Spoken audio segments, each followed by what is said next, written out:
5 बजे का सुबह का समय होगा। आगे आगे पूज्य सदगुरुदेव भगवान दंडवती परिक्रमा में गिरिराज जी में पीछे पीछे उनके चरण रज में लौटते हुए चल रहे। थोड़ा अंतराय भी था। कमर में से हाथ रखे हुए एक बालक, ए बाबा पैसा दे दे, पीछे की बात। एक गमछा में कुछ पैसे, जैसे 10 रुपए 15 रुपए ऐसे, क्योंकि श्री जी थी गुरु जी की, तो कुछ अमनिया लेके भोग लगा के और ऐसे भिक्षावृत्ति से रोटी मांग के उधर पोषण होता। पर लाडली जुग जैसे 2 केले खरीद लिए, भोग लगा दिया, मंगला का भोग लगा दिया, राजभोग का, इसलिए 10-15 रुपए ऐसे कमर में बांधे और ऊपर सब ऐसे मार्किन और दंडवती परिक्रमा। दे बाबा पैसे दे दे। तो हमें लगा ब्रजवासी बालक है, आसपास कहीं गांव होगा। तो प्राय गिरिराज जी में रात दिन का भेद नहीं रहता, वहां सब प्रदक्षिणा देते ही रहते हैं। अरे हम कहा हटो बच्चा, बाबा जी हमारे पास झूठ बोले, बाबा जी पैसा है। हाँ है तो पैसा, बल में चाहे तो बना तो है ये 15-20 रुपया आगे कर दे बाबा दे। से निकाला कागज का 1 रुपया भी उस समय चलता था, सिक्का होते थे पर सिक्का बांध नहीं सकते, तो कागज का भी 1 रुपया। उसने कहा लो जाओ। ऐसी चितवन से देखा कि ऐसा लगा कि कोई सर्वाश्चर्य में सुख है। बुद्धि काम नहीं कर रही थी कैसा वो। आगे बड़े रहा नहीं गया। महाराज जी यहाँ कोई पास में गांव है नजदीक क्या? ले यहाँ नहीं, थोड़ा 2 किलोमीटर के लगभग आगे है जतीपुरा। यहाँ तो कोई, तुमको ये बालक अभी एक वो बार बार कह रहे थे 1 रुपया है, बालक थोड़ी है यहाँ तो श्री कृष्ण। तो हमने सोचा महाराज जी भाव से कह रहे हैं कि यहाँ को हर बालक ब्रजवासी बालक श्री कृष्ण स्वरूप है।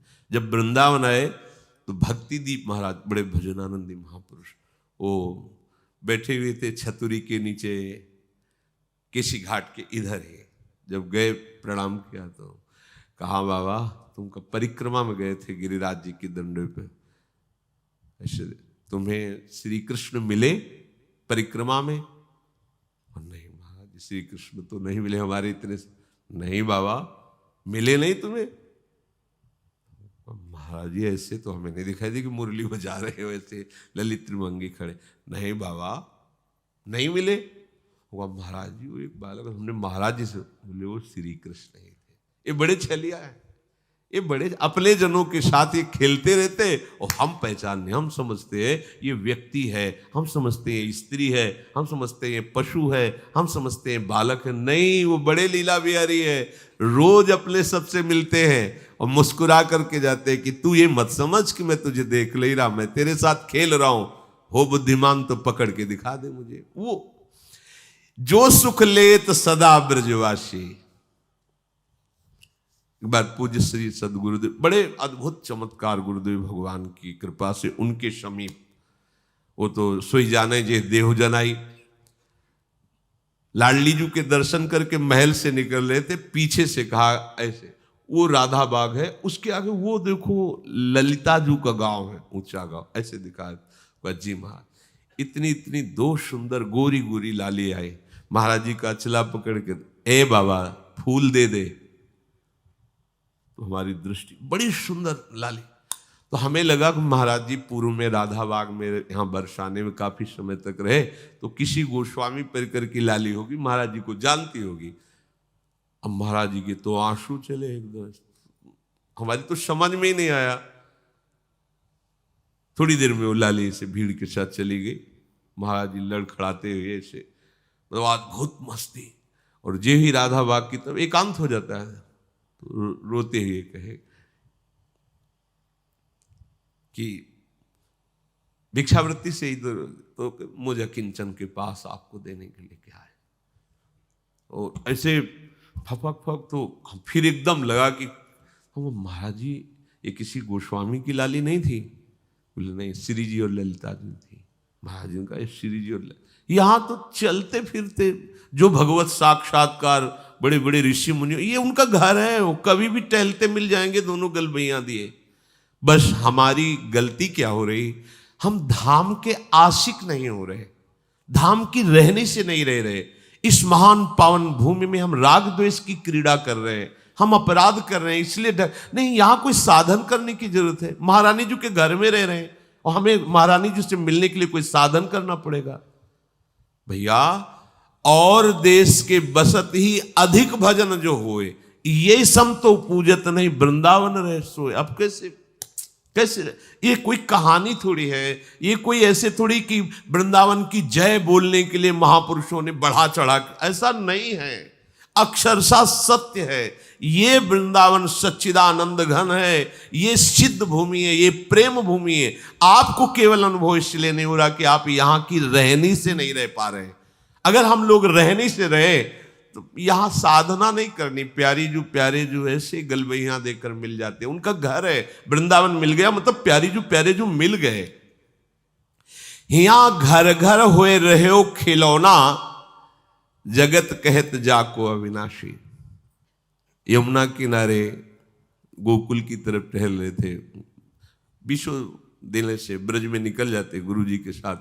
गुरु जी ऐसे यमुना किनारे बैठे हैं, बार बार ऐसे कर जैसे कोई उनके साथ खेल रहा है, और वो खेल तो दूर से हम देख, बड़े गंभीर मुद्रा में, अब तो बड़ी कृपा करके सबको सुख देने के लिए आरती कर रहे हैं प्रगट में। श्री जी के दर्शन नहीं कर सकते थे महाराज जी के, लाडली कुंज से कोई की महाराज नहीं, दादा वल्लभ जी के मंदिर में जाए, संभाषण ही नहीं, देखना ही नहीं, दरवाजा ही नहीं खोलना,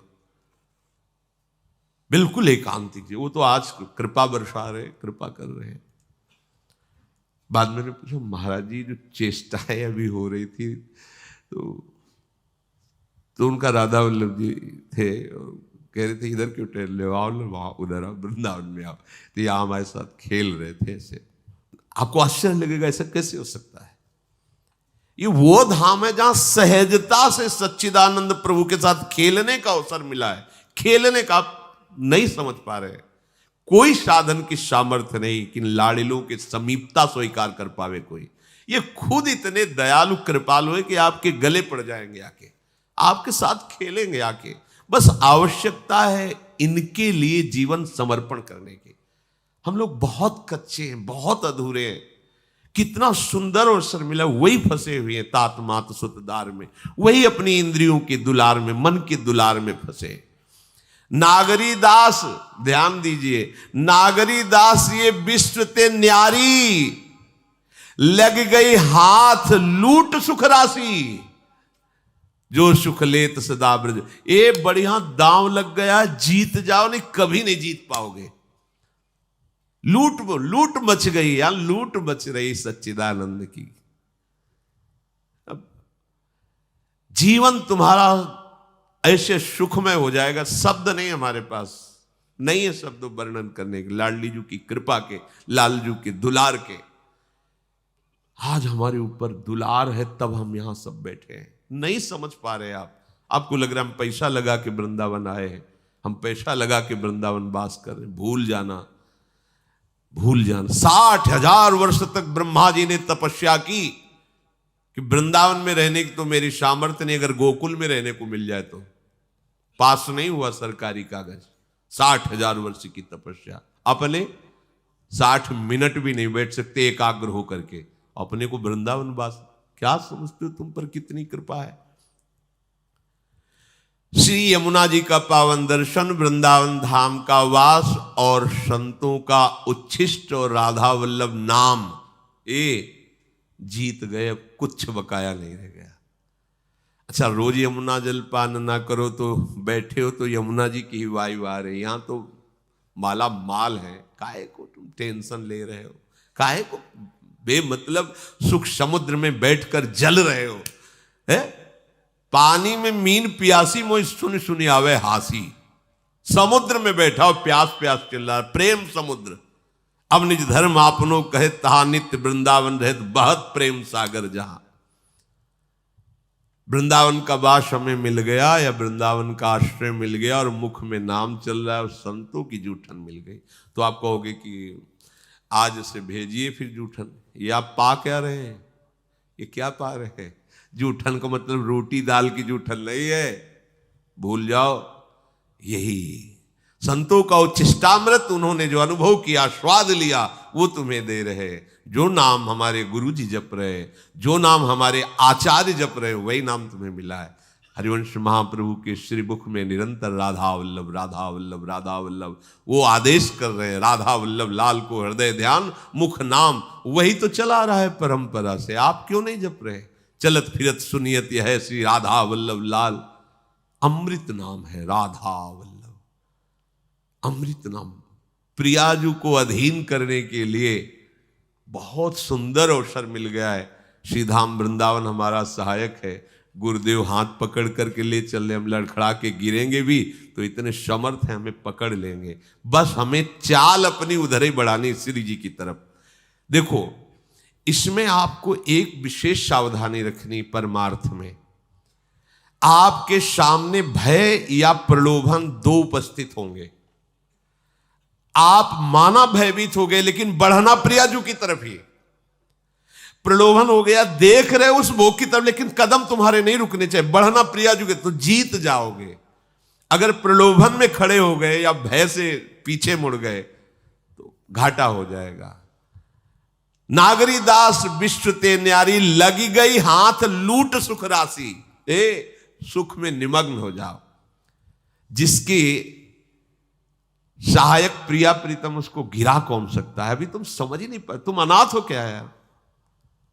इतना हम देखते हैं व्यक्ति में अपना भार लिए डोल रहा है, तब परेशानी ये लगती है कि अरे पागल, तू काहे को इतना भार लिए? मेरे प्रभु घोषणा करके कह रहे हैं योगक्षेमम वहाम्यहम्। तुझे भरोसा नहीं हो रहा? केवल तू राधा राधा बोल, बस चिंता मत कर, भविष्य की चिंता मत कर, अपने पालन की चिंता मत कर, अपनी रक्षा की चिंता मत कर, मेरा भजन सुरक्षित बचा रहे, बिल्कुल चिंता मत कर। वो हर समय आप पर नजर रखे हैं।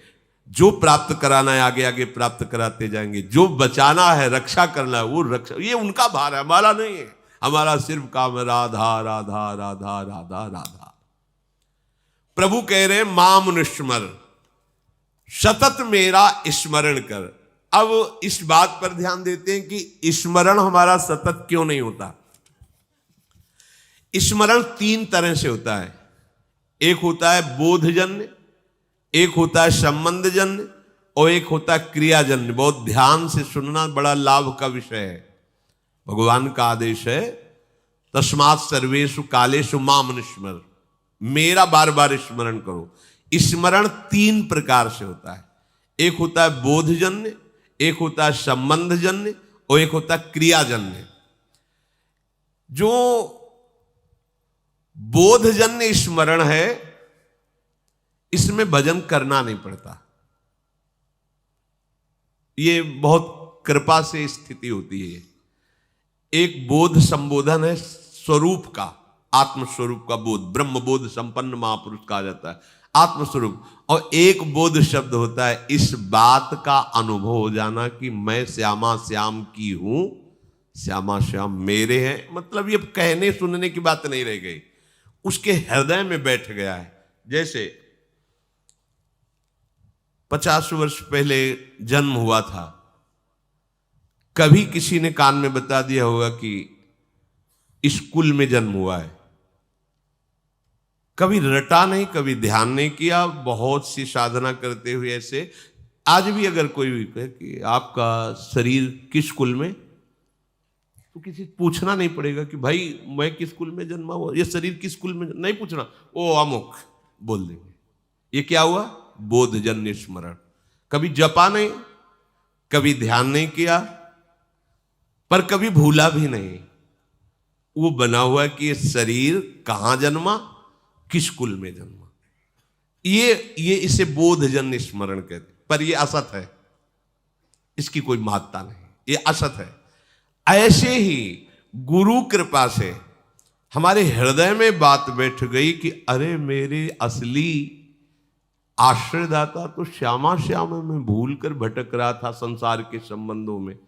स्वीकृत, मैं श्यामा जू की, मैं श्यामा जू की। अगर ये बात अंदर बैठ गई है गुरु कृपा से, तो कैसी भी परिस्थिति हो, आप देखना, इसकी पहचान है। अगर आपको भारी दुख पड़ रहा है तो तत्काल आपकी वृत्ति श्यामाजू पे गई या किसी व्यक्ति पे गई? अगर व्यक्ति पे गई, फेल साहब, बात अभी बनी नहीं। सीधे केवल श्यामाजू के चल, राधा राधा राधा। अब क्या होगा भैया? हम तो नहीं जानते, श्री जी के सिवा हमारा कोई परिचय वाला नहीं और कोई पावर नहीं, हमारी श्री जी है, श्री जी के सिवा कोई नहीं। यही सुई आनी चाहिए। आप बराबर स्मरण नहीं कर रहे, अंतर में आपके बैठा है श्री जी के सिवा मेरा कोई नहीं। भारी सुख की वृत्ति है, किसी व्यक्ति पे सुई नहीं जानी चाहिए कि ये बड़ी कृपा की, ये ला करके वस्तु दी, ये इतने रुपए। अगर ऐसे गई आपके चिंतन की धारा, गई, सब गड़बड़ कर दिया। भारी से भारी अनुकूल या प्रतिकूल परिस्थिति में आपके अंतर की वृत्ति केवल श्यामाजू के, यह बोधजन्य स्मरण। अब स्मरण नहीं करना पड़ेगा, वो हर समय ठसक बली रहेगी। संबंध का दूसरा स्वरूप आता है स्मरण का। गुरु जी से संबंध हुआ, उन्होंने श्यामा श्याम से संबंध करवाया और हमने स्वीकार किया। अब हमें हर समय देखना है कि मैं तो प्रियाजू की बिकी हुई हूं, मेरा कोई अस्तित्व तो नहीं है। तनु वांग मनोभिर अमलई सोहम तविवाश्रिता, इसमें संबंध जनित स्मरण आता है। संबंध से बहुत शीघ्र कल्याण होता है। जैसे मामा प्रयागदास जी की आप कथा सुने तो संबंध, मेरे राम जी जीजा और जानकी जी जीजी, ठसक, मैं उनका साला हूं, मस्त एकदम। कोई कहता कि अरे मामा कभी माला तो चलाते, तुम्हें देखते नहीं। किसका माला चलाए? अरे मेरे बहनोई चक्रवर्ती सम्राट महाराज श्री राम और मेरी जीजी जानकी जी, अब मैं किसका माला चलाऊं? ऐसे गिरदा में से संबंध हर समय ठसक बनी हुई, मेरे प्रियालाल, मेरे श्यामा श्याम। हम लोगों का स्मरण इन दोनों में नहीं है, ना बोधजन्य है, स्वरूप बोध, संबंध बोध, दोनों में नहीं है। तीसरे में है, वो भी बड़े भाग्यशाली है, क्रियाजन्य। अभ्यास हम कर रहे हैं, श्यामा श्याम हमारे हैं, श्यामा श्याम श्यामा श्याम, पर अंदर बैठा हुआ है हमारी मौसी है, हमारी मम्मी, हमारे पापा है, हमारे अमुक संबंधी है। संबंध हमारा जगत से, संबंध हमारा देह से। अभ्यास कर रहे हैं कि श्यामा श्याम का मैं हूं, मैं उनका अंश हूं, उनका नाम जप कर रहे हैं कि इसमें अखंड भजन करने का अभ्यास कर रहे। अखंड भजन होता नहीं इसमें, बोध में अभ्यास भी नहीं है, चिंतन का कोई प्रयास भी नहीं है। उसका कैसे चिंतन होता है? गोस्वामी जी ने बिल्कुल सरल भाषा में बताया है, तुलसीदास जी ने। कामिही नारी प्यारी जिमी, लोभी प्रिय जिमि दाम, तिम रघुनाथ निरंतर, प्रिय लागहु मोहि राम। कामी कोई बैठ के ध्यान करता है क्या स्त्री का?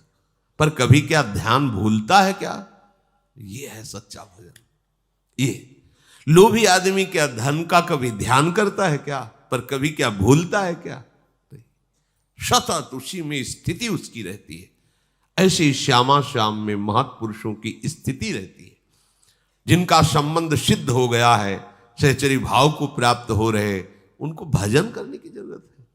अरे उनका रोम रोम प्रियालाल में है, रोम रोम रग रग श्यामा श्याम का दासत्व स्वीकार किए हुए विराजमान। बुरी सखी कह रहे रोम रोम जब रग रग बोले तब कुछ स्वाद नाम को। अपने लोगों की स्थिति क्रियाजन्य है, इसमें बहुत खतरा है। क्योंकि कभी भजन की क्रिया होती, कभी भोग की क्रिया होती है, कभी योग की क्रिया होती, कभी वियोग की क्रिया होती है।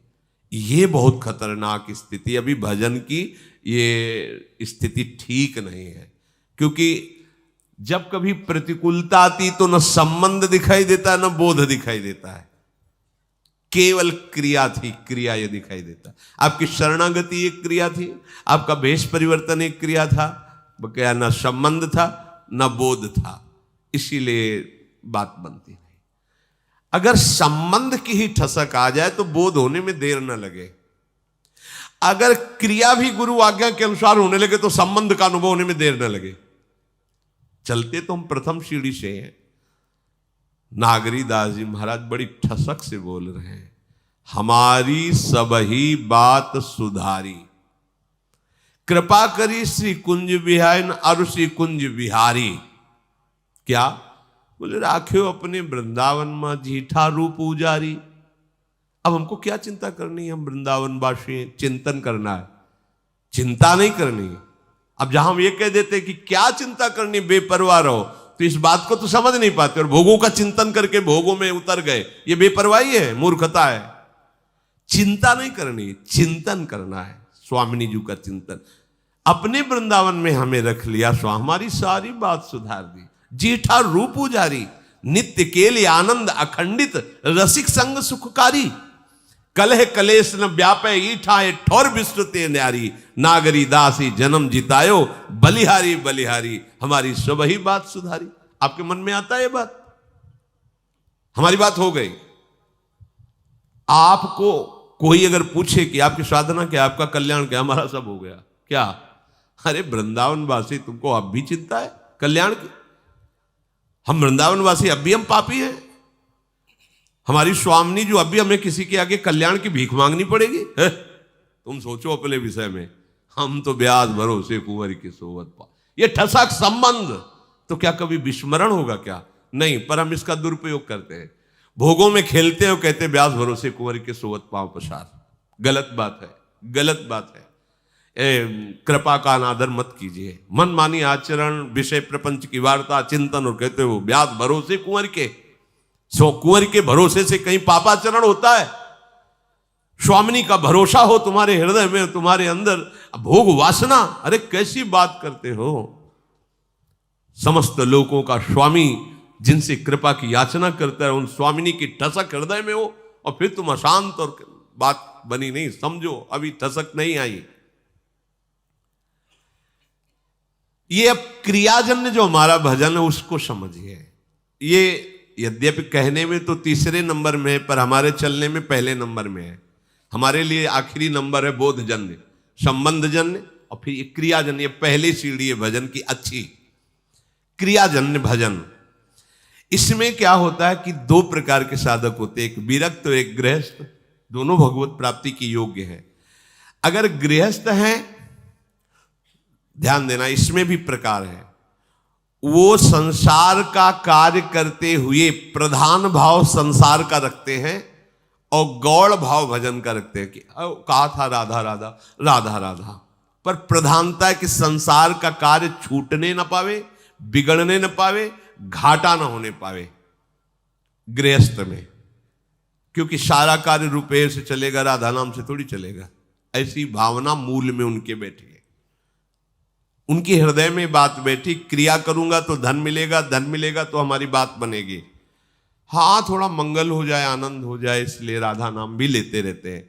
तो उनका गौड़ माने विशेष भाव नहीं है भजन का, संसार का विशेष कार्य कर रहे हैं और बीच बीच में ऐसे गौड़ भाव से नाम स्मरण करते हैं। पूरा भाव है कि हमारा काम ठीक होना चाहिए, इसका लाभ पूरा मिलना चाहिए, ऐसा। और उसमें दूसरे भी भक्त ऐसे होते हैं जो गृहस्थ में, जिनका मुख्य भाव होता है कि भजन न छूटने पावे, चाहे सब कुछ नष्ट हो जाए। उन्हीं में प्रवृत्ति मार्ग में अब वो क्या करते हैं, भजन की मुख्यता रखते हैं और संसार के कार्य को गौड़ रखते हैं।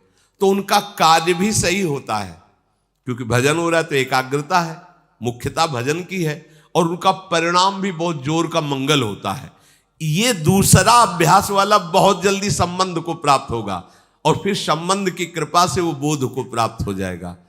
ये जो पहला है कि संसार का कार्य प्रमुख मुख्यता रखते हुए कभी कभी थोड़ा थोड़ा भजन, ये भी प्रणाम करने योग्य है, पर इनको संबंध में पहुंचने में बहुत समय लगेगा, क्योंकि अपने संबंधों को सुदृढ़ किए हैं संसार में और उनके लाभ का विषय है धन और भोग। इसलिए अभी ये परमार्थ की ऊंचाई पे चढ़ने की योग्यता नहीं लाए। दूसरा जो मुख्य बात उसके हृदय में बैठ गई कि हानि हरिवंश के नाम अंतर परे, लाभ हरिवंश उच्चरत बानी। अगर मुझे 1 घंटे में 5 लाख रुपए मिलते हैं और नाम छूट गया तो 5 लाख किस काम के? क्योंकि हम 5 लाख रुपए से 5 सेकंड भी समय नहीं खरीद सकते जो 1 घंटे समय दिया। इतना विचार सुदृढ़, वो नाम नहीं छोड़ सकता। मुख्यता नाम की रहती है, गौड़ कार्य रहते हैं। पूरा हो तो ठीक, ना पूरा हो तो ठीक, श्री जी जाने, भजन पूरा होना चाहिए। ये परमार्थ की ऊंचाई पर चढ़ने की जो क्रिया कर रहे हैं, क्रियाजन्य भजन, ये इनको ऊंचाई में पहुंचा देगा। जो